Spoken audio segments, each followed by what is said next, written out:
நமக்கு கொஞ்சம் கம்மியா இருந்தா பிடிக்காது. ஓரளவுக்கு நியாயமா இருக்கணும். பார்சலும் நல்லா இருக்கும் பார்க்க. அவங்க நம்மள வந்து குறை சொல்லக்கூடாது. நல்லா இருக்கு 5 ரூபா சாப்பாடு நல்லா இருக்கு. நான் எங்க போனாலும் சொல்லுவாங்க. ஒருவேளை சாப்பாடு இல்லாம கஷ்டப்பட்டிருக்கீங்க? நான் ரொம்ப கஷ்டப்பட்டிருக்கேன். ரொம்ப ஃபர்ஸ்ட்ல ரொம்ப கஷ்டப்படுவோம் ஊர்ல. குட்டி சிவாஜி ஃபவுண்டேஷன் மாதிரி ஊருக்கு ஆரம்பிக்கணும்னு ஆசைப்படுறீங்களா? இதான் பாத்துக்கிட்டு இருக்க இடம். 1 ரூபாய் இட்லி, 2 ரூபா தோசை, 5 ரூபாய்க்கு சாப்பாடு. அப்படிதான் நான் ஸ்டார்ட் பண்ணது. எந்த வருஷத்துல? 96. 96ல ஒரு அம்மா உணவகம் நடத்திட்டு வந்திருக்கீங்க நீங்க.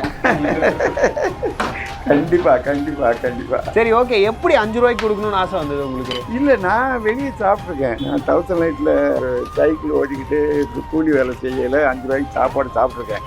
அதே ஐடியாவில் நம்மளும் செய்யணும் அப்படிங்கிறது தான். இப்போ நம்ம யாரு நல்லா இல்லை அப்படின்னு சொல்லி வராமல் இருக்க மாட்டாங்க. இன்னைக்கு வந்தவங்க நாளைக்கு வருவாங்க. அதை மாதிரி தான் நான் கொடுக்கணும்னு நினைப்பேன். தேங்காய் சாதம் போடுவோம், பிரிஞ்சு போடுவோம், அப்புறம் இப்பவும் லெமன்லாம் மல்லி சாதம் போடுவோம், புதினா சாதம் போடுவோம், புளி சாதம் போடுவோம். இது நம்ம தானே எப்படி பசங்க விட்டா போடுவோம் குறையும். நம்மனா ஒரு அளவு பிடிச்சி கட்டுவோம். நமக்கு மக்களுக்கும் திருப்தியா இருக்கணும். அது கொஞ்சமா கட்டிடுவாங்க. பாருங்க, இது இவரு கட்டினது, இது நான் கட்டினது. இது எப்படி இருக்கு, இது எப்படி இருக்கு, இது எப்படி இருக்கு, இது எப்படி இருக்கு. கம்மியா இருக்கும், இது ஜாஸ்தி இருக்கும். நமக்கு கொஞ்சம் கம்மியா இருந்தா பிடிக்காது. ஓரளவுக்கு நியாயமா இருக்கணும்.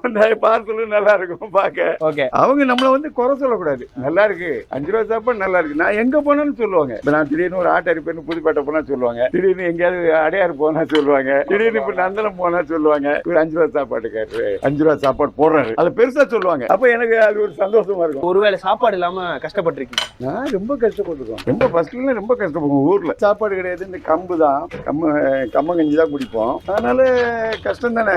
கிராமத்துல இருந்தா நாங்க இப்போ இன்னொரு டீ கடை பாத்துக்கிட்டு இருக்கோம். அங்க இருந்தாலும் அங்கேயும் இது போடுவோம். அங்கேயும் 5 ரூபா சாப்பாடு. 5 ரூபாய் இங்க இருந்து கட்டி போவோம். அங்க வச்சு ஆள் வச்சு செய்ய முடியாது. இங்க இருந்து செய்யறதே அங்கேயே செய்யணும். இங்க இருந்து கொடுத்து ஒண்ணு இருக்கும். ஒரு குட்டி சிவாஜி ஃபவுண்டேஷன் மாதிரி ஊருக்கு ஆரம்பிக்கணும்னு ஆசைப்படுறீங்களா? அதுதான் பாத்துக்கிட்டு இருக்க இடம். நல்ல இடமா இருக்கணும். கொஞ்சம் நல்ல ஆள் வரத்து இருக்கணும். நம்ம போட்டா விற்கணும்ல. இப்போ ஒரு 500 1000க்கு விற்றா கட்டாது. நமக்கு அமௌண்ட் நிறைய ஜாஸ்தியாக விற்கிது. அதனால நம்ம கட்டுப்படி ஆகுது. ஒரு நாளைக்கு எத்தனை பார்சல் கட்டுவீங்க நீங்க மட்டும்? நான் வச்சில இவங்க வரல, நானே கட்டிடுவேன். எல்லாத்தையும் கட்டிடுவீங்க? என்ன பண்ணுவான் இவன், நான் இப்படி எடுத்து கொடுத்தா இவன் வாங்குவான். ஒருத்தர் பேப்பர் எடுத்து கொடுப்பான், டக்கு டக்குன்னு கட்டிடுவான். ஃபுல்லாத்தையும் கட்டிடுவீங்க நீங்களே? நானே கட்டிடுவேன். நான் கட்டிட்டு அங்கே போவோம், அங்கே விற்றுரும். சாப்பாடு இருக்காது. உங்களுக்கு வாழ்க்கையில லட்சியம்னா என்னென்ன?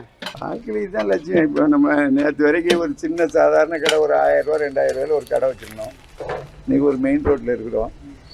இதே ஒரு சாதனை தான். நிறைய பேர் தெரியாத, ஊர் தெரியாத மக்களுக்கு நீங்க நிறைய ஹெல்ப் பண்ணிட்டு இருக்கீங்க. அது உங்களுக்கு தெரியுதா? நிறைய பேர் வந்து சொல்லுவாங்களா உங்ககிட்ட, நான் உங்க இருந்து சாப்பிட்டேன் நல்லா இருக்கு? அதெல்லாம் எல்லாரும் சொல்லுவாங்க. அதெல்லாம் எல்லாரும் சொல்லுவாங்க.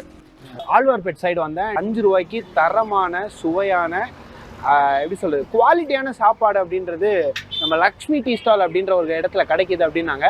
ஸோ அந்த இடத்துல தான் இன்னைக்கு நம்ம 5 ரூபா சாப்பாடு சாப்பிட்டு எப்படி இருக்குன்றதை பார்க்க போறோம்.